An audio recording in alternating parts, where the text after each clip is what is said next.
మిద్యానీయుల చేతుల్లో ఇశ్రాయేలీయులు బానిసలుగా బ్రతుకుతున్న దినాలు ఆ దినాలు. అలాగే మిద్యానీయులు ఇశ్రాయేలీయుల యొక్క పంటనంతటిని ధ్వంసం చేసి మిడతల దండుగా వచ్చేసి సర్వనాశనం చేసి తినడానికి తిండి కూడా లేకపోకుండా వారిని ఆ విధంగా భయంకరమైన ఆకలితో అలమటించేటట్లుగా చేశారు ఈ మిద్యానీయులు. అంతేకాకుండా ఆ మిద్యానీయులు ఇశ్రాయేలుని హీన దశలోనికి తీసుకొచ్చారు.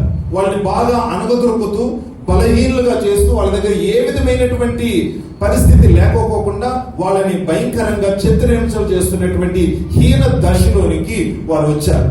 అలాంటి పరిస్థితుల్లో వారు ఆ యొక్క దశలో దుఃఖములో వేదనలో ఉన్నప్పుడు దేవుడు ఇశ్రాయేలుని మిద్యాని చేతుల్లో నుంచి విడిపించాలనుకున్నాడు. అలా విడిపించాలి అని అనుకున్నప్పుడు దేవునికి ఒకటి కావాలి, ఆయన చేతుల్లో ఎవరన్నా కావాలి వాడబడటానికి. ఆయన యొక్క చేతుల్లో ఒక పాత్ర కావాలంటే ఆయన చేయాలంటే ఏమన్నా చేయొచ్చని. ఈవెన్ గాబ్రియల్ దూతను మిఖాయేలు దూతను కిందకు తీసుకొచ్చి యుద్ధాలు చేయాలంటే మిఖాయేలుని పంపించేసి మిద్యానులందరూ నాశనం చేసేసి ఇశ్రాయేలుని మీరు విడిపించండి అని అంటే అది జరుగుతుంది. కానీ దేవుడు మనిషిని వాడుకోవాలని కోరుకుంటున్నాడు. నేను చూస్తున్నప్పుడు ఎవరు నా కోసం వస్తారు అని ఆయన ఎదురు చూస్తా ఉన్నాడు. అలాగే ఐగుప్తు దేశంలో ఇశ్రాయేలు మగ్గుతున్నప్పుడు మోషేని దేవుడు ఏర్పాటు చేసుకుని విడిపించాడు. అలాగే ఆయా సందర్భాల్లో దేవుడు తన యొక్క కార్యాన్ని చేయడానికి ఆయన చేతుల్లో ఒక ఆయుధం కావాలి, లేకపోతే ఒక వ్యక్తి కావాలి. చూడండి, మన ప్రణాళికలు వేరు, దేవుని యొక్క ప్రణాళికలు వేరు.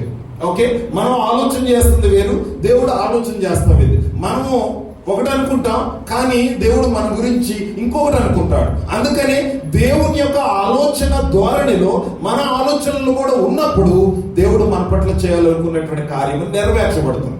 కానీ దేవుని యొక్క ఆలోచనలకి మన ఆలోచన కొంచెం దూరంగా ఉంది అనుకోండి, ఆ అలైన్మెంట్ లేదనుకోండి, సో అప్పుడు ఏమవుతుంది అంటే దేవునికి మనం దూరంగా ఉంటాం. సో మోషే అనుకున్నాడు నేను గొర్రెలు కాసుకుంటాను, కానీ దేవుడు అనుకున్నాడు ఇశ్రాయేలుని విడిపించే గొప్ప నాయకుడు కావాలని. అలాగే దావీదు అనుకున్నాడు గొర్రెలు కాసుకుంటాను, కానీ నేను రాజుగా ఉంచాలనుకున్నాను నిన్ను. అలాగే సౌలు సంఘాన్ని చిత్రహింసలు చేసి నాశనం చేయాలనుకున్నాడు, కానీ దేవుడు అనుకున్నాడు నా చేతిలోకి వస్తే ఎన్ని సంఘాలు నాశనం చేశావో అన్ని సంఘాల కంటే ఎక్కువగా నీ ద్వారా నేను ఆరంభిస్తాను. అంటే మనం అనుకుంటాం ఒకటి, కానీ దేవుడు అనుకుంటాడు మరొకటి. అలాగే గిద్యోను జీవితంలో తను అనుకుంటున్నాడు ఒకటి, అదేమిటంటే ఆయన అక్కడ ఏం చేస్తున్నాడు 11వ వచనంలో ఆయన అనుకున్నటువంటి విషయం ఏంటంటే గిద్యోను మిద్యానీయులకు మరుగై ఉండి గాను చాటున గోధుమలు దుల్లుచున్నాడు. అంతే ఆయన పని. ఆయనకు అసలు ఆలోచన ఏంటంటే నా ప్రాణం కాపాడబడితే చాలు, మిద్యానీయులు వచ్చి నన్ను అటాక్ చేయకుండా ఉంటే చాలు, లేకపోతే నేను వాళ్ళు కనపడకుండా ఉంటే చాలు. ఇదే ఆయన సొంత ప్రాణం కాపాడటం కోసం ఆయన బాగుంటున్నాడు. అంతే ఆయన ప్రణాళిక అది. నేను నా ప్రాణం కాపాడుకుంటే ఇతరులు ఏమైతే ఏమి, వాళ్ళు ఎలా ఉంటే ఏంటి, సో నేను నా కుటుంబం ఇలా కాపాడబడితే చాలు అని ఒక స్వార్థపూరితమైనటువంటి ఆలోచన ఈ విధంగా గిద్యోను ఆలోచన చేస్తున్నాడు. ఎందుకు నాకు, సో నేను నా కుటుంబము అంతే ఈ మూల దాక్కుంటాను, లేకపోతే నా కుటుంబం ఏమైనా కానీ నేనైతే ఇక్కడ దాక్కుంటాను, ఎవరు నన్ను చూడకూడదు, నేను ప్రాణాలతో ఉండాలి, వాళ్ళను బాధ పెట్టద్దు, హింస పెట్టద్దు, ఎవరు నన్ను అనకూడదు అని ఆ విధంగా సేఫ్ జోన్ లో లేకపోతే కంఫర్ట్ జోన్ లో ఉండాలని ఆయన ఆలోచన. అది గిద్యోను యొక్క ఆలోచన. సేమ్ థింగ్ మనం కూడా అలాగే ఆలోచన చేస్తాం. ఇతరులకు ఏమైతే నాకేంటి, నేను నా కుటుంబం హ్యాపీగా ఉంటే చాలు, లేకపోతే నేను మంచిగుంటే చాలు, ఎందుకు వాళ్ళతో గురించి నేను ఆలోచన చేయాలి, ఎందుకు వాళ్ళ గురించి నేను పట్టించుకోవాలి, వాళ్ళు నన్ను ఎందుకు అనాలి, నేను ఎందుకు అనాలి, సో నేనేదో సైలెంట్ గా నా పని ఏదో నేను చేసుకుంటాను. అది నీ ఆలోచన, కానీ దేవుడు నీ గురించి అది ఆలోచన చేయట్లేదేమో. అలా దేవుడు నీ గురించి ఆలోచన చేయట్లేదేమో. నీ గురించి దేవుడు ఏం ఆలోచన చేస్తున్నాడో ఒకసారి ప్రభువా నా గురించి నువ్వేం ఆలోచన చేస్తున్నావు, ఏంటి నీ ప్రణాళిక? మనం అనుకుంటాం ఒకటి, కానీ దేవుడు చేయాలనుకుంటుంది మరొకటి. అందుకని మనము ఏదైతే మన గురించి అనుకుంటున్నామో ఆ ఆలోచనలు మనకి సరిగా ఉండొచ్చు, కానీ దేవుడు కాదేమో. అందుకని ఇక్కడ ఈ బలాఢ్యుడైనటువంటి ఈయన్ని ఏమని పిలుస్తున్నాడంటే ప్రాణాలు కాపాడుకోవడానికి రాయి చోటును దాక్కొని గానుగు చోటును దాక్కొని మరుగై ఉండి ఎవరు కనపడకుండా ఉండాలనుకున్న వ్యక్తిని పరాక్రమ కలిగిన బలాఢ్యుడా అనే ఆ మాటతో సంబోధిస్తున్నాడు. అంటే ఎంత తిరిగివాడో చూడండి ఈ యొక్క గిద్యోను. ఎంత భయపడుతున్నాడు చూడండి, ఎంత స్వార్థంగా నా ప్రాణం కాపాడుకుంటే చాలు అని అనుకుంటున్నాడు చూడండి. కానీ దేవుడు అట్లా అనుకోవట్లేదు. ఏమన్నాడంటే, నువ్వు పరాక్రమ కలిగిన వాడివి, నువ్వు శూరవీరుడివి, నువ్వు బలాఢ్యుడివి, రా, నీ ద్వారా నీ కార్యం చేయాలి. నిన్ను కాపాడటమే కాదు, సర్వ ఇశ్రాయేల్ అంతా నేను కాపాడాలనుకుంటున్నాను. అది దేవుని యొక్క ప్రణాళిక. చూసారా, మనం మన పనులు చేయాలనుకుంటే మనమే కాపాడుకుంటాం. కానీ దేవుని పనులు చేయాలంటే మనల్ని బట్టి ఇతరులు కూడా దీవించబడతారు, ఇతరులు కూడా కాపాడబడతారు. కానీ కొన్నిసార్లు మనం ఏం చేస్తామనంటే, మన భక్తి మనకుంటేనే చాలు, మన కుటుంబం కోసం ఉంటేనే చాలు, ఇంకా ఇతర విషయాలు నాకు అవసరం లేదు అని అనుకుంటాం. కానీ పరాక్రమ కలిగిన బలాఢ్యుడా, నువ్వు పైకి రా, నిన్ను కాపాడతాను, నీ కుటుంబాన్ని కాపాడతాను, నీ ద్వారా సంఘాన్ని కాపాడతాను, నీ ద్వారా అనేకుల్ని నేను కాపాడతాను. అబ్రహాము దేవుడు ఎందుకు పిలిచాడు చెప్పండి? అబ్రహాము దేవుడు ఎందుకు పిలిచాడు? అబ్రహాముని పిలిచింది 2 ఆలోచనలు ఉన్నాయి. నిన్ను ఆశీర్వదిస్తాను, అలాగే నీ ద్వారా అనేకులు ఆశీర్వదించబడతారు. ఎలా ఆశీర్వదించబడతారంట? ఆకాశంలోని నక్షత్రముల వలె, సముద్రము ఒడ్డునటువంటి ఇసుక రేణువుల వలె. అంటే అబ్రహాము కుటుంబము ఇతరులకి ఆశీర్వాదకరమైన కుటుంబంగా మారిందంతే. చూసారా? అంటే he was a channel of blessings for the more people. అంటే చాలా మందికి ఆయన ఆశీర్వాదకరంగా ఉంటారు. అంటే దాని అర్థము, చాలా సార్లు మనం ఏంటంటే, మన గిన్నె నిండితే చాలు, పొర్లి పోకూడదు అంతే. అంటే ఈ ఆశీర్వాదాలు ఎవరికి వెళ్ళకూడదు. మా గిన్నె నిండితే చాలు, మా కడుపు నిండితే చాలు, మా భక్తి మాకు సరిపోద్ది, మా కుటుంబానికి సరిపోద్ది, నాకు సరిపోద్ది, నేను మరుగై ఉంటాను, నేను వెనకాల కూర్చుంటాను, ఎప్పుడు నేను ముందుకు రాను, నేను పాట పాడడానికి రాను, నేను వాక్యం చెప్పడానికి రాను, నా బ్రతుకు అంతే, నేను లాస్ట్ బెంచ్ అన్నట్లు మనం చాలాసార్లు అనుకుంటాం. అది నీ ఆలోచన. బట్ దేవుడు నీ పట్ల ఉన్న ఆలోచన ఒక్కసారి ఆలోచన చేస్తావా? దేవుడు ఇక్కడ పరాక్రమ బలాఢ్యుడా అని పిలుస్తున్నాడు అని అంటే, ఒక పిరికివాడిని పిలుస్తున్నాడు, ఒక స్వార్థపరుని పిలుస్తున్నాడు, అంతేకాకుండా శక్తి లేని వాడిని పిలుస్తున్నాడు, ఒక దాసునిగా బానిసగా ఉన్నటువంటి వాడిని పిలుస్తున్నాడు. అంటే దేవుడు పిలుస్తున్నాడు అని అంటే వాళ్ళకి ఏ యోగ్యతలు అవసరం లేదు, ఏ అర్హతలు అవసరం లేదు. నేను 10వ తరగతి చదివానా, నాకు బైబిల్ చదవటం వచ్చా రాదా, నాకు పాటలు వచ్చా రాదా, లేకపోతే నేను ఒక మంచి కుటుంబాల నుంచి వచ్చానా, లేకపోతే నాకేమైనా యోగ్యతలు, దట్ డజంట్ మ్యాటర్.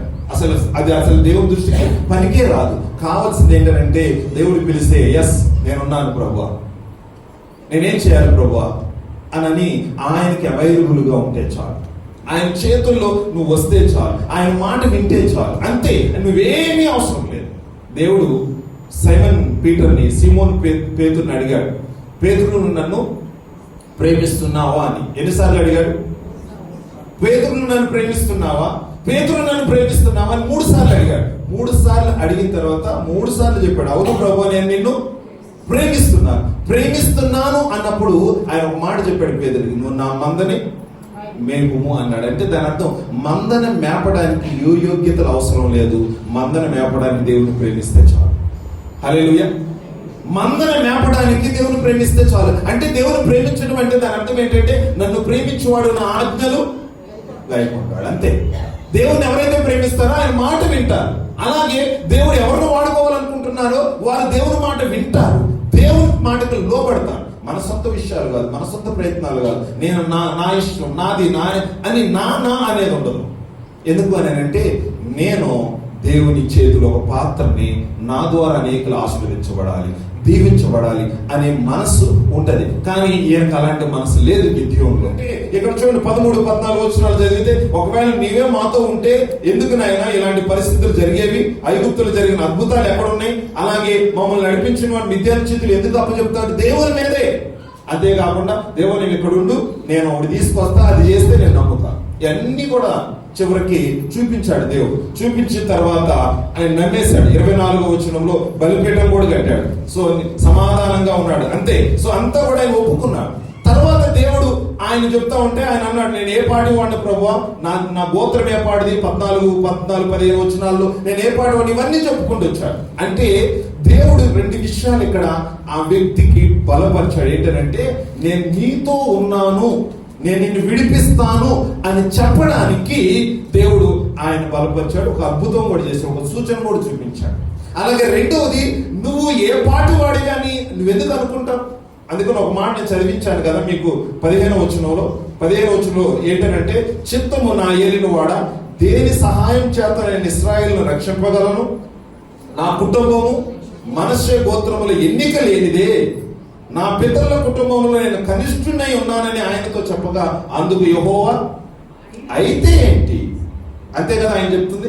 అసలు నువ్వు కనిష్ఠుడు అయితే ఏంటి, ఎన్నిక లేని వాడు అయితే ఏంటి, చదువు రాకపోతే ఏంటి, లేకపోతే నీకు ఏ విషయంలో కూడా పరిజ్ఞానం లేకపోతే ఏంటి, అయితే ఏంటి అంటే ఆ లిస్ట్ అంతా చెప్పుకుంటూ వచ్చాడు. సాగుల లిస్ట్ కదా, సాగుల లిస్ట్ అంతా చెప్పుకుంటూ వచ్చాడు. ఏంటంట, మనష్షే గోత్రం, అర్ధ గోత్రం, చాలా చిన్న గోత్రం అది.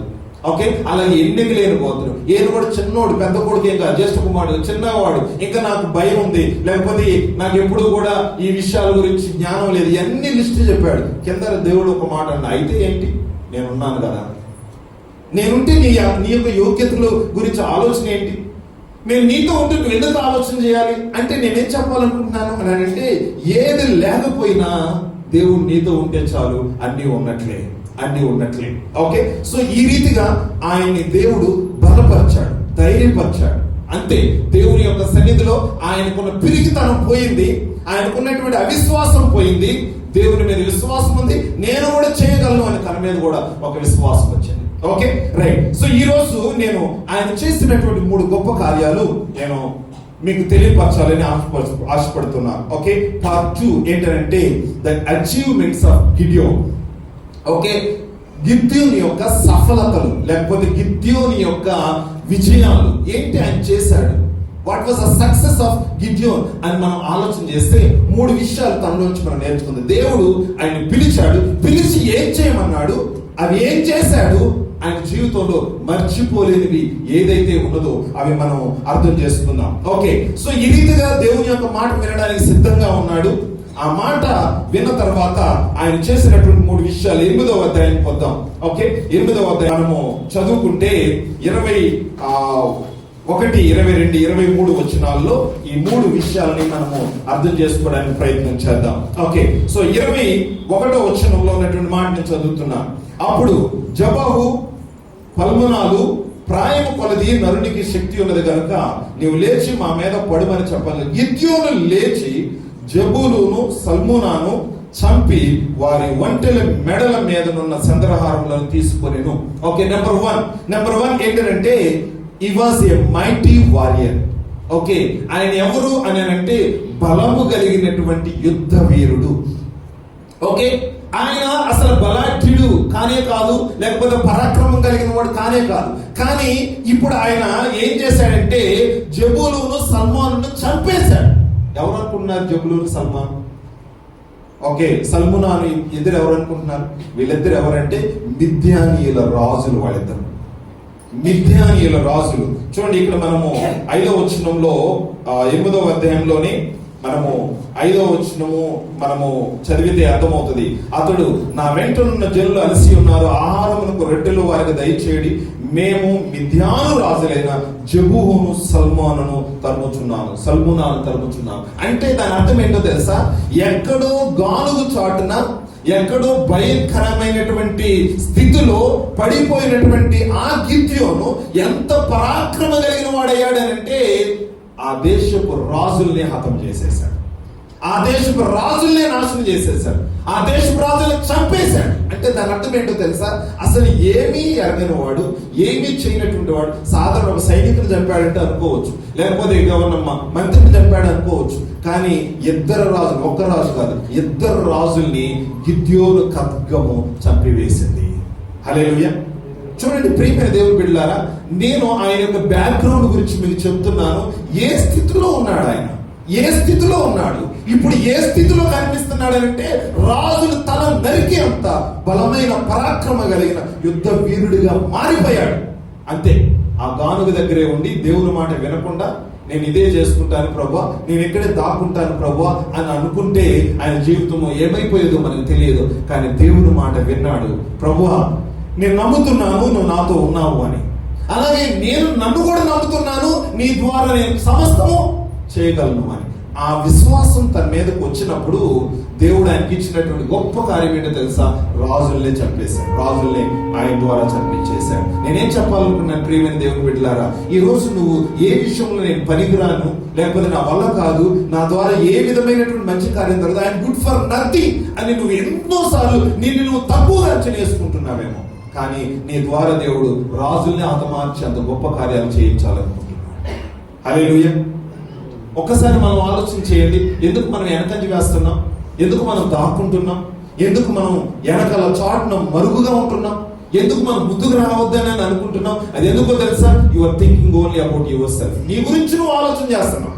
సంఘం గురించి ఆలోచన చేస్తున్నావా? లేకపోతే నా ద్వారా ఇంకొకరు ఆశీర్వాదకరంగా ఉండాలని నువ్వు ఆలోచన చేస్తున్నావా? లేదు లేదు. నువ్వే ఆ మరుగుని ఎంతకాలం ఉంటావు? దేవుడు నిన్ను మైటీ వారియర్గా చేయాలనుకుని ఆలోచన చేస్తుంటే నువ్వు పిరికి వాళ్ళకి ఇంకెంతకాలం ఉంటావు?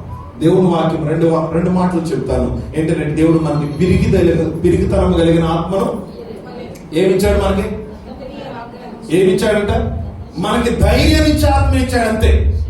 అలాగే రెండో వాక్యం ఫిలిప్పీయులకు రాసిన పత్రిక 4:13 నేనేం చేయలేను, నా వల్ల ఏం కాదు, కానీ నన్ను బలపరచు వాని ద్వారా నేను సమస్తం చేయగలను. ఇది మనల్ని బలపరిచేది. దేవుడు నాకు పిరికితనం కలిగిన ఆత్మని ఇవ్వలేదు. ఎప్పుడు దాక్కోవడానికో, లేకపోతే వెనక ఎక్కడో మరుగున ఉండడానికో నేను పిరిగివాడినా? నేను దేవుడు నాతో ఉన్నాడు. నేను వాళ్ళ గురించి ఎందుకు భయపడాలి? వాళ్ళు ఏమనుకుంటారని ఎందుకు భయపడాలి? వాళ్ళ మనసుల గురించి నేను ఎందుకు ఆలోచన చేయాలి? ఏమో, నేను చేస్తుంది దేవుని పని కాబట్టి నా మీద బురద చల్లినా పర్వాలేదు, లేకపోతే నన్ను వాళ్ళు నోటికి వచ్చినంత అన్నా పర్వాలేదు. ఎందుకు అని అంటే నేను తప్పు చేయట్లేదు, నేను ఏ విషయంలో కూడా ఎవరికి హాని చేయట్లేదు. నా మనస్సాక్షికి నాకు తెలుసు, దేవునికి తెలుసు. నేను దేవుని పని చేయడానికి వెళ్ళినప్పుడు ఎంతో మంది కొడుతున్నారు, తిడుతున్నారు, హింసిస్తున్నారు, రాళ్లతో కొడుతున్నారు, చర్చలు పాల్పడుతున్నారు, ఏమైనా చేస్తున్నారు. అయినా కానీ నేను దేవుని కోసమే నిలబడతాను. ఆలోచన చేయండి, ఎందుకు మరుగుగా ఉంటున్నావు? గిద్యోను లాగా దేవుడు నిన్ను మైటీ వారియర్గా వాడుకోవాలనుకుంటున్నాడు. నిన్ను అనేకులకు ఆశీర్వాదకరంగా వాడుకోనుకున్నాడు. అపవాది బంధకాల్లో చిక్కుకున్నటువంటి వారందరినీ విడిపించడానికి ఎవరైతే రాజులై ఉన్నారో వాళ్ళ తలని నరికి వేసి బంధకాల్లో ఉన్న వారిని విడిపించాలి నీ ద్వారానే. గిద్యోను పిరికివాడా, స్వార్థపూరుడా, దాక్కునేవాడా, నీ ద్వారానే దేవుడు ఈ సంఘాన్ని ఆశీర్వదించాలనుకుంటున్నాడు. నీ ద్వారా నీ కుటుంబాన్ని ఆశీర్వదించాలి, నీ ద్వారా నీ బంధువులను ఆశీర్వదించాలి. కానీ మరుగుగా ఉండాలనుకుంటున్నావా? నీ ద్వారా అపవాది కార్యాలన్నీ దేవుడు లైవ్ చేయాలనుకుంటున్నాడు. అంధకార శక్తులని లైవ్ చేయాలనుకుంటున్నాడు. నీ కొరకు దేవుడు ఒక ప్రణాళిక ఏర్పాటు చేశాడు. ఆ ప్రణాళికలోనికి రాకుండా ఎందుకు పక్క దొరుకుతున్నావు? దేవుడు ఎంత ప్రణాళిక గిద్యోను పట్ల ఉన్నాడు అంటే, అసలు ఈ శత్రువులు 40 సంవత్సరాలు, ఈ ఇద్దరు రాజులు 40 సంవత్సరాలు వీళ్ళు ఎంతగానో భయంకరమైన క్రూరమైనటువంటి హింస చేశారు. ఇంత భయంకరమైనటువంటి హింస పడినటువంటి ఈ యొక్క ఇశ్రాయేలీలు గిద్యోను నిలబడటం ద్వారా వాళ్ళు అక్కడికక్కడ విడిపించబడ్డారు. ఆయన ఒకసారి ఇంకో పక్కన ఆలోచన చేయండి. గిద్యోనే ఆ సమయంలో రెడీగా లేకపోయి ఉన్నట్లయితే ఇశ్రాయేలీలు ఏమయ్యేవాళ్ళు? ఇంకా ఉండేవాళ్ళే కదా బంధకాలంలోనే, అవునా కాదా? ఇంకా బంధకాల్లో ఉండేవాళ్ళు. నేను రాను ప్రభా, నా వల్ల కాదు ప్రభా అని అలాగే బంధకాల్లోనే ఉండేవాళ్ళు. అంటే దాని అర్థం ఏంటో తెలుసా? నువ్వు సిద్ధపాటు లేకపోవడం సంఘానికి అది దుఃఖాన్ని, బాధని కలగజేస్తున్నాడు. సంఘ అభివృద్ధికి నువ్వు ముందుకు రాకపోవడం కారణం సంఘం జరగవలసిన అభివృద్ధి ఆగిపోవడానికి కారణంగా ఉంటుంది. నేనేం చెప్పాలనుకున్నానంటే, ప్రియమైనటువంటి దేవుని బిడ్డలాగా పరాక్రమ కలిగిన బలాఢ్యుడా నిన్ను పిలుస్తున్నాడు దేవుడు. నీలో పరాక్రమం లేదు, అది నీకు తెలుసు, అది దేవుడికి తెలుసు. కానీ ఆయన నిన్ను ఏర్పాటు చేసుకొని ఆ పరాక్రమాన్ని నీలో నింపాలని, ఆ ధైర్యాన్ని నీలో నింపాలని, నిన్ను బలమైన సాధనంగా వాడుకోవాలని. ఏ శత్రువులైతే ఎదురుగా ఇశ్రాయేలుకి నిలబడ్డారో వాళ్ళని తెగ నరికేయాలని దేవుడు కోరుకుంటున్నాడు. సో అందుకని ఒక్కసారి మనం ఆలోచన చేయండి. We are mighty warriors. మనం ఎవరు? Mighty warriors. మన తెలుగులో ఏమంటాం? గట్టిగా గొప్ప యుద్ధ శూరులం మనం కదా, రైట్? పక్కన ఉన్న వాళ్ళు చెయ్యి వేసి నువ్వు గొప్ప యుద్ధ శూరుడు అని చెప్పండి. పక్కన వాళ్ళు గట్టిగా, రైట్? పక్కన వాళ్ళు మీరు చెప్పారు కదా, మీ మీద మీకు నమ్మకం లేదు. మీరు వెనకాల నేను కూడా గొప్ప యుద్ధ శూరుడు అనుకోండి, మీరు వెనకాల కొట్టుకోండి. మీరే ఉందా లేదా మీకు? ఇంకా గిద్యోను లాగా అక్కడే మరుగులు ఉంటారా? లేకపోతే అపవాది అంధకార శక్తిని లయం చేయడానికి ఖడ్గం పట్టుకొని తలలు నరికేయడానికి సిద్ధంగా ఉంటారా? రైట్. నెంబర్ 1, దేవుడు ఆయన ఎలా వాడుకున్నాడు అంటే శత్రువుల్ని, మిడతల లాంటి సైన్యం అంట వాళ్ళ సైన్యం. తెలుసా ఎలాంటి సైన్యం?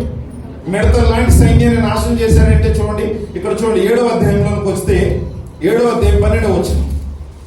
7వ అధ్యాయం 12వ అధ్యాయం. మిద్యానీయులను అమాలేకీయులను తూర్పు వారును లెక్కకు మిడతల వలె ఆ మైదానంలో పరుండి ఉండేది. వారి ఒంటెలు సముద్ర తీరమందున్న ఇసుక రేణువుల వలె లెక్కలేనివై ఉంది. అసలు చూడండి, అదేమో కంటికి కనిపించినంత ఈ ఒంటెలు కనపడుతున్నాయి, సైన్యం అంటే మిడతల దండిగా కనిపిస్తుంది. లెక్కల్లో 1,32,000 మంది సైన్యం అంట. ఓకే, ఇంత గొప్ప సైన్యం. కానీ వీళ్ళెంతమంది తెలుసా? వీళ్ళెంతమంది? 300 మంది. 7వ అధ్యాయంలో మనం చదువుకుంటూ వెళ్తే 300 మందితో, 8వ వచనంలో 300 మందితో దేవుడు 1,32,000 మందిని నాశనం చేశాడు. One thing just I want to tell you, ఒకసారి అసలు గిద్యోను దేవుడు ఎందుకు ఏర్పాటు చేసుకున్నాడో తెలుసా? ఎందుకు ఏర్పాటు చేసుకున్నాడో తెలుసా? అల్పుడైనటువంటి వాడిని నేను ఎలా వాడుకుంటానో మీ అందరికీ చూపిస్తాను రండి అని చెప్పడానికి. అసాధ్యమైనటువంటి వ్యక్తిని నేను ఎలా సాధ్యపరుస్తానో చూపిస్తాను రండి అని చెప్పడానికి దేవుడు అలాంటి అల్పులను వాడుకుంటాడు. ఇప్పుడు గొల్లియాతు లాంటి వాళ్ళని వాడుకున్నాడు, గొల్లియాతు కాబట్టి చేశాడు అంతే. కానీ ఈ పిరికి వాళ్ళని కూడా దేవుడు ఇట్లా వాడుకున్నాడు అని అంటే అదే గొప్పతనం, అదే గొప్పతనం. అంతేకాకుండా ఇక్కడ 7వ అధ్యాయంలో యుద్ధానికి వెళ్ళేటప్పుడు చాలా మంది, 1000 మంది గిద్యోను ఏర్పాటు చేసుకున్నాడు. ఇంతమంది అని దేవుడు ఒక్కొక్కరిని తరిగించుకుంటూ వచ్చి ఎంతమంది వరకు వస్తే చాలనుకున్నాడు? 300 మందికి వచ్చారు. అయ్యా, వాళ్ళు మిడతల దండులాగా ఉన్నారు, వాళ్ళు ఒంటలేమో మొత్తం ఇసుక రేణువులాగా ఉన్నాయి, వాళ్ళందరినీ ఓడించడానికి 300 మంది చాలు. దేవుడు చెప్పాడు, ఏమన్నాడు? చాలు, నేనున్నాను కదా అని.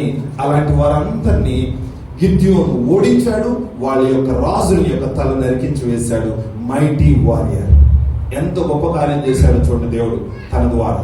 రైట్. నెంబర్ 1, ఆయనలో జరిగినటువంటి గొప్ప కార్యం ఏంటంటే ఒక పరాక్రమ కలిగినటువంటి యుద్ధ వీరుడిగా మనకి ఇక్కడ కనిపిస్తాడు. మిడతల దండు లాంటి సైన్యాన్ని హతమార్చడానికి, ఇసుకరేణు లాంటి ఒంటెలు కూడా హతమార్చడానికి దేవుడు బలహీనుడిని బలపరిచి వాడుకుంటున్నాడు. హల్లెలూయా, హల్లెలూయా. మనందరం బలహీనులమే, కానీ దేవుడు మనతో ఉంటే బలాఢ్యులు. మనం కూడా మారిపోగలం గిద్యోను లాగా. ఓకే, నెంబర్ 2, 22వ వచనం ఏంటి అని అంటే, ఇప్పుడు ఇశ్రాయేలు గిద్యోనుతో, నీవు మిద్యానుల చేతుల నుండి మమ్మల్ని రక్షించుదు గనుక నీవును నీ కుమారుని కుమారును మమ్మల్ని ఏలుమని చెప్పిరి. హల్లెలూయా. Second thing, he was a great judge for Israelites. Okay, రెండవది ఏంటంటే, ఈ మిద్యాను నుంచి మమ్మల్ని విడిపించావు కదా గిద్యోను, నీవు నీ కుమారులు మమ్మల్ని ఏలండయ్యా, మా మీద రాజుగా ఉండండి అయ్యా, మా మీద న్యాయాధిపతిగా ఉండండి అయ్యా, మేము ఎలా నడవాలో మమ్మల్ని కొంచెం మీరు గైడ్ చేయండి అయ్యా, మేము ఎలా ముందుకు వెళ్ళాలో మీ యొక్క అధ్యక్షతను మమ్మల్ని నడిపించండి అయ్యా అని వాళ్ళందరూ వచ్చి కోరుతున్నారంట. గిద్యోను దగ్గరకు వచ్చి, నిన్ను, నీ కుమారుల్ని, నీ కుటుంబం మమ్మల్ని ఏలండి అయ్యా అని కోరుతున్నారంట. అంటే నేనేం చెప్పాలనుకుంటున్నానంటే, ఇక్కడ ఈయన ఒక మంచి నాయకుడిగా ఇక్కడ ఎన్నిక చేయబడ్డాడు. He was the 5th judge of Israelites. ఆయన 5వ న్యాయాధిపతి. ఇశ్రాయేలుకి అంత ముందున్న న్యాయాధిపతుల తర్వాత ఈయన ఒక 5వ న్యాయాధిపతి. ఈ న్యాయాధిపతి ఏంటంటే న్యాయం చేసేవాడు. ఎక్కడైనా ఇశ్రాయేల్లో సమస్యలు, కష్టాలు ఏమైనా ఉంటే, లేకపోతే వారి మధ్యలో ఏమైనా తగాదాలు ఉంటే, ఇబ్బందులు ఏమైనా ఉంటే, సో ఇప్పుడు వాళ్ళందరి మీద ఒక ఏలికగా, లేకపోతే ఒక న్యాయాధిపతిగా, ఒక రాజుగా వీళ్ళందరినీ పరిపాలించే స్థితిలోనికి ఆయన ఎదిగాడు. అని అంటే he was not only mighty warrior, but he was a great judge. Okay, ఒక గొప్ప న్యాయాధిపతిగా ఆయన్ని దేవుడు నిలబెట్టాడు. ఒకసారి ఆలోచన చేయండి, ఆయన స్థితి ఎలాంటిది? దాక్కునేవాడు, మరుగునుండేవాడు, ఇప్పుడు అందరికీ కనపడడానికి సింహాసనం మీద కూర్చోబెట్టాడు దేవుడు. ఒక న్యాయాధిపతిగా దేవుడు నిలబెట్టాడు, ఒక లీడర్గా నిలబెట్టాడు, ఒక మంచి, ఒక నైపుణ్యత కలిగినటువంటి వ్యక్తిగా దేవుడు నన్ను నిలబెట్టాడు. గమనించండి, నేను ఇక్కడ ఇదే చెప్పాలనుకుంటున్నాను. ఏంటంటే, మరుగును పడితే నువ్వు న్యాయాధిపతిగా ఉండలేవు. మరుగునే జీవిస్తా ఉంటే దేవుడు అనుకున్న ప్రణాళిక నువ్వు నెరవేర్చలేవు. నువ్వు వెనక్కనే దాక్కుంటూ ఉంటే అనేకులకి న్యాయం చేయాలి నువ్వు. ఎక్కడ సమస్యలు ఉన్నాయో ఆ సమస్యలు నువ్వు తీర్చాలి, ఎక్కడ గొడవలు ఉన్నాయో తీర్చాలి. 12 గోత్రాల వాళ్ళు ఒకళ్ళకొకళ్ళు సివిల్ వాళ్ళకొకసారి అవుతా ఉంటది, లోపల వాళ్ళకి పడదు. అలాంటప్పుడు నువ్వు వెళ్ళి వాళ్ళకి న్యాయం తీర్చాలి. నీవు గిద్యోను మాకు కావాలి అని గిద్యోను కోరతా ఉంటే గిద్యోను నిజంగా ఆలోచన చేస్తున్నాడు, దేవుడు నన్ను అందుకే నమ్ముకుంటే ఈ స్థితిలోకి తీసుకొచ్చి, అందుకే అనుకుంటా దేవుడు నన్ను ఆ మరుగైన పరిస్థితుల నుంచి ఇక్కడ తీసుకొచ్చింది. గమనించండి ప్రియమైన దేవుని బిడ్డలారా, ఇక్కడ కూర్చున్న మనందరినీ దేవుడు ఒక నాయకుడిగా చూడాలని కోరుకుంటున్నాడు, ఒక జడ్జిగా చూడాలని కోరుకుంటున్నాడు. ఈ సంఘానికి ఒక ప్రయోజనకరమైన ఒక లీడర్గా నన్ను చూడాలనుకుంటున్నాడు. అలాగే దేవుడు నిన్ను చూడాలనుకుంటున్నప్పుడు, లార్డ్ ఐఎమ్ రెడీ, నేను సిద్ధంగానే ఉన్నా, నేను అసలు వెనక్కి వెళ్ళను ప్రభువా, ఎందుకంటే నేను గుర్తెరిగాను ఏంటంటే ముందు నువ్వు నాతో ఉన్నావు, సూచక్రియలు చేసావు, నువ్వు నాతో ఉన్నావని. అలాగే నేను ఒక బలహీనుని, నా ద్వారా రాజుగా చెప్పించేంత గొప్ప బలాన్ని నాకు ఇచ్చావు. ఈ యొక్క బలాన్ని, నీవిచ్చినటువంటి అభిషేకాన్ని నేను ఇశ్రాయేలు యొక్క ఆశీర్వాదం కోసం వాడబడతా, ఇదే నా యొక్క జీవితంలో ఒక నిర్ణయం అని ఆ విధంగా తన జీవితాన్ని ఒక న్యాయాధిపతిగా గడపడానికి ఉపయోగించుకున్నాడు. దేవుడు నిన్ను గొప్పగా ఇశ్రాయేలుని ఏలడానికి వాళ్ళే కోరుతున్నారు. మమ్మల్ని వచ్చి ఏనేమి కోరట్లేదు, నేను ఓడించాను కదా వాళ్ళందరినీ, ఇక నేనే న్యాయాధిపతిని, రండి మీరు నా మాట వినాలి అని ఆయనే కోరుకోవట్లా. ఇశ్రాయేలీలందరూ వచ్చి మిద్యానీల నుంచి నువ్వే కదా మమ్మల్ని విడిపించింది, లేకపోతే ఇంకా మేము బందీ గృహంలోనే ఆ చెరసాలు ఉండేవాళ్ళమే కదా, కానీ అలా కాకోకుండా మమ్మల్ని కాపాడావు కాబట్టి నువ్వు మాకు రాజుగా ఉండు, నీ ద్వారా మేము ఎన్నో నేర్చుకున్నాం, నువ్వు మాకు నేర్పించు, మేము ఎన్నో విషయాల్లో నీ ద్వారా మేము ఆశీర్వదించబడాలి అని కోరుకున్నప్పుడు తప్పకుండా ఆ రీతిగా చేయడానికి తన మనసును నిర్ణయించుకున్నాడు. నేనేం చెప్పాలనుకున్నానంటే, ఎక్కడో దాక్కున్న మరుగున్న వ్యక్తి దేవుడు న్యాయాధిపతిగా, ఇశ్రాయేలుకి 5వ న్యాయాధిపతిగా నియమించాడనంటే ఎంత గొప్ప ఉన్నతమైన స్థితిలో చూడండి, ఎంత గొప్ప నాయకుడిగా ఉన్నాడు చూడండి, ఎంత గొప్ప ఉన్నతమైన ఆశీర్వాదాలు ఇతరులకి కారణంగా ఉన్నాడు చూడండి. సో నెంబర్ 2 ఏంటంటే, హి వాజ్ ఎ గ్రేట్ జడ్జ్, ఒక గొప్ప న్యాయాధిపతిగా దేవుడు ఆయన నిలబెట్టాడు. 3వ విషయం నేను చెప్తున్నాను. 3వ విషయం 23వ వచనం. అందుకు గిద్యోను, నేను మిమ్మును ఏలను, నా కుమారుణ్ణు మిమ్మును ఏలరాదు, యెహోవా మిమ్మును ఏలునని చెప్పాను. హల్లెలూయా, హల్లెలూయా. సో 3వది ఏమిటంటే, he was a great hero of faith. He was a great hero of faith. అంటే ఆయన గొప్ప విశ్వాస వీరుడు. ఎందుకంటే అసలు ఇప్పటి వరకు దేవుని మీద నమ్మకం లేదు ఆయనకి, దేవుడు నాతో ఉన్నాడని నమ్మకం లేదు ఆయనకి, లేకపోతే దేవుడు ఈ గొప్ప కార్యాలు చేస్తాడని అసలు ఆయనకి ఏ విషయంలో కూడా నమ్మకం లేదు. ఇప్పుడు అందరూ వచ్చి నువ్వు మాకు న్యాయపతిగా ఉన్నావనంటే, నేనే పాటు వాడినయ్యా, దేవుడు మీకు న్యాయాధిపతిగా ఉంటాడు, దేవుడు నన్ను వాడుకుంటాడు, ఆయన మనల్ని పరిపాలిస్తాడు అని నా కొడుకులు కానీ నేను కానీ న్యాయాధిపతిగా మేము ఉండటం కాదు, దేవుడే. అంటే అర్థం ఏంటో తెలుసా? ప్రతి విషయానికి దేవుని మీద ఆధారపడే ఒక విశ్వాస వీరుడిగా గిద్యోను మారిపోయాడు. చూసారా, ఈయన ఇక్కడ మాట్లాడుతుంది అదే. నేనేంటి రాజుగా ఉండటం, నేనేంటి గిద్యోన్ని, నేనేంటి ఉండటం, నా పరిస్థితి ఏంటి, నా పిల్లలు ఉండటం ఏంటి?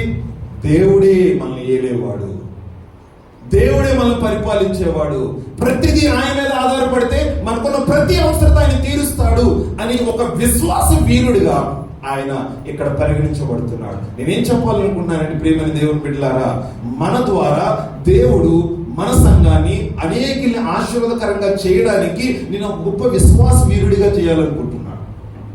గొప్ప విశ్వాస వీరుడు నీ మీద నువ్వు ఆధారపడదు, నీ బలం మీద, నీ శక్తి మీద, నీకున్న యోగ్యతల మీద నువ్వు అసలు ఆధారపడదు. ఆధారపడవలసింది ఏంటంటే దేవుడు ఉన్నాడు.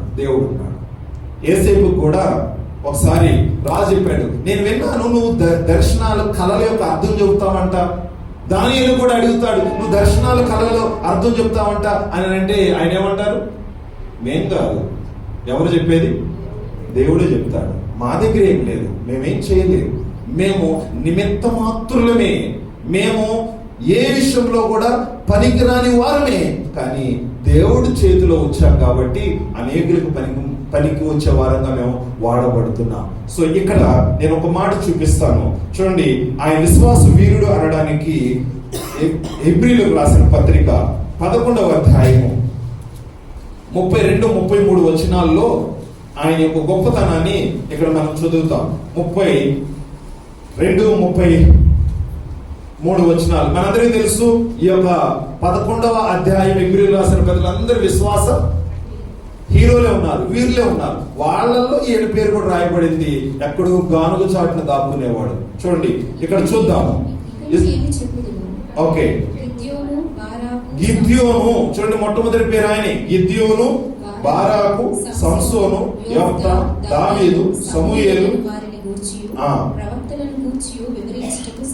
చాలదు, వారు విశ్వాసము ద్వారా రాజ్యములను జయించిరి, నీతి కార్యములను జరిగించిరి, వాగ్దానములను పొందిరి, సింహముల నోళ్లను మూసిరి. చూసారా, దావీదు లాంటి గొప్ప వ్యక్తుల యొక్క సరసన ఆయన పేరు చేర్చారు. చూడండి, సమూయేలు లాంటి ప్రవక్త పక్కన ఆయన పేరు రాశారు. ఆయన అంటే ఎంత గొప్ప విశ్వాస వీరుడయ్యాడో చూడండి గిద్యోను. అంటే దేన్ని నమ్మని వాడు, ప్రతి విషయంలో డౌట్ పడేవాడు, ఆయన మీద ఆయనకి నమ్మకం లేదు, రెండో పక్కన దేవుని మీద నమ్మకం లేనటువంటి వాడు ఇప్పుడు ఏమన్నాడంటే, నేను కాదు న్యాయాధిపతిని, యెహోవాయే మన న్యాయాధిపతి, యెహోవాయే మనల్ని పరిపాలిస్తాడు, యెహోవాయే మనల్ని రాజ్యం చేస్తాడు అని దేవుని సన్నిధిలో అంత విశ్వాసం దేవుని మీద ఉంచాడు. ఇప్పుడు ఏది వచ్చినా, విద్యార్థులు వస్తున్నారా లేకపోతే శత్రువులు వస్తున్నా, డోంట్ వరీ, దేవుడు ఉన్నాడు కదా, ఆయన చూసుకుంటాడు. నేను చిన్న పాత్రనే. అంటే నేనేం చెప్పాలనుకున్నానంటే, మన జీవితంలో గొప్ప కార్యాలు మనం చేయాలనంటే గొప్ప విశ్వాసము దేవుని మీద మనం కలిగి ఉండాలి, దేవుని మీద కలిగి ఉండాలి. రైట్, ఈ 3 విషయాలు మనం ఆయన జీవితంలో ఉన్నటువంటి గొప్ప విషయాలుగా మనం భావించుదాం. ఏంటంటే చెప్పండి, ఆయన ఏమేం చేశాడు? ఫస్ట్ ఆయన ఎవరు, ఎలాగా మార్చబడ్డాడు? ఒక పిరికివాడు, మరుగు నుండేవాడు ఎలా మార్చబడ్డాడు? ఒక గొప్ప యుద్ధ వీరుడిగా మార్చబడ్డాడు. శత్రువుల్ని సైతం, మిడతల దండ లాంటి సైన్యం సమస్తాన్ని నాశనం చేసినటువంటి ఒక ఏకైకటువంటి గిద్యోను ఖడ్గము అక్కడ ఉపయోగపడింది. అంత గొప్పగా ఆయన ఆస్వాదించబడ్డాడు.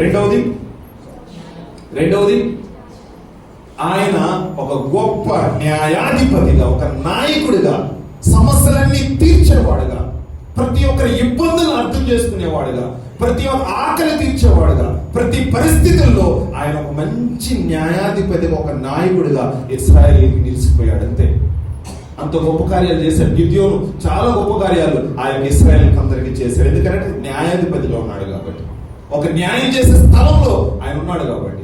అలాగే మూడవది ఏం చేశాడు? ఆయన గొప్ప విశ్వాస వీరుడు. అంతే, ఇక ఆయన మీద ఏం ఆధారపడలేదు. నేను బలహీన నాకు తెలుసు, కానీ నాతో ఉన్నవాడు బలహీనుడు కాదు కదా.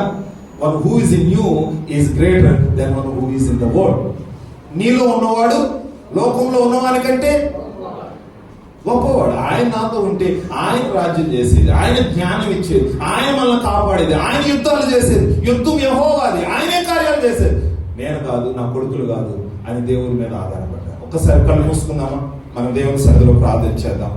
ప్రభువా, నేను పిరికివాడిని ప్రభువా, మరుగునున్నాను ప్రభువా, భయపడుతున్నాను ప్రభువా, ముందుకు రావాలంటే నాకు భయం నాయన, మైకు పట్టుకోవాలంటే కూడా నాకు భయం, ఒక చిన్న ప్రార్థన చేయాలంటే కూడా భయం, ఒక చిన్న పాట పాడాలంటే కూడా భయం ప్రభువా.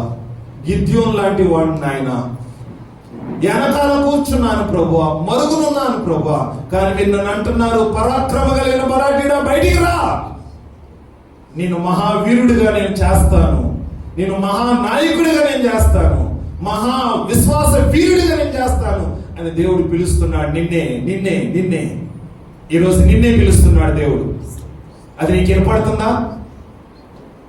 ఈ స్వరం నీ కోసమే దేవుడు నిన్నే పిలుస్తున్నాడు. గిద్యోను, మరుగునున్నటువంటి గిద్యోను, ఒక్కసారి దేవుని యొక్క స్వరాన్ని విని ఆ గానుగు బయట నుంచి వస్తావా?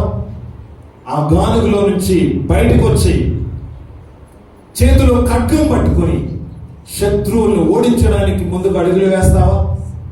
నీకు ఎక్కువ సైన్యం అవసరం లేదు, తక్కువ సైన్యం ఉన్న నువ్వు శత్రువులను ఓడించగలవు. ఎందుకంటే దేవుడే నీకున్నాడు, యుద్ధం అసలు ఆయన చేస్తున్నాడు, నీకు ఖడ్గమే అవసరం లేదు. ఆయన అసలు అంతగా నిన్ను వాడుకోవాలనుకుంటున్నాడు. వస్తావా దేవుని నీడ కిందకి? వస్తావా దేవుని చేతుల్లోనికి?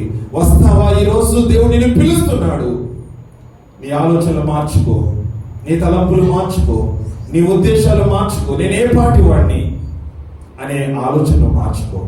దేవుడు నీ కోసం గొప్ప కార్యాలు చేస్తాడు. పరిశుద్ధుడా, ప్రేమ కలిగిన మా తండ్రి, నీకు వందనాలు నాయనా. ఈ యొక్క సమయంలో గిద్యోను ఎలాంటి వాడో, ఏ అయోగ్యతలు కలిగి ఉన్నాడో, ఏ అనర్హతలు కలిగి ఉన్నాడో, ఎంత పిరికివాడో ఆ వ్యక్తిని మీరు నిలబెట్టుకొని ప్రభువా నీ మహిమ కొరకు ఒక బలమైన సాధనంగా, ఇశ్రాయేలు విడిపించే యుద్ధ వీరుడుగా, ఇశ్రాయేలు పరిపాలించే న్యాయాధిపతిగా, ఇశ్రాయేల్ అందరికీ దేవుడు తోడే ఉన్నాడని ఒక గొప్ప విశ్వాసం చూపించే విశ్వాస వీరుడిగా నిలబెట్టినందుకు వందనాలు. మేము కూడా అలాంటి పరిస్థితిలో ఉంటే ఈరోజు మమ్మల్ని లేవనెత్తండి, మమ్మల్ని పురుకొల్పండి, మమ్మల్ని భుజం తట్టి లే, బయటికి రా, నేను వాడుకోవాలనుకుంటున్నాను అని నీ స్వరానికి మేమందరం విధేయత చూపించడానికి సహాయం చేయండి. ఘనత, మహిమ, ప్రభావం మీకు ఆరోపిస్తూ యేసు పరిశుద్ధ నామములో అడిగి వేడుకొంచున్నాము తండ్రి. ఆమేన్.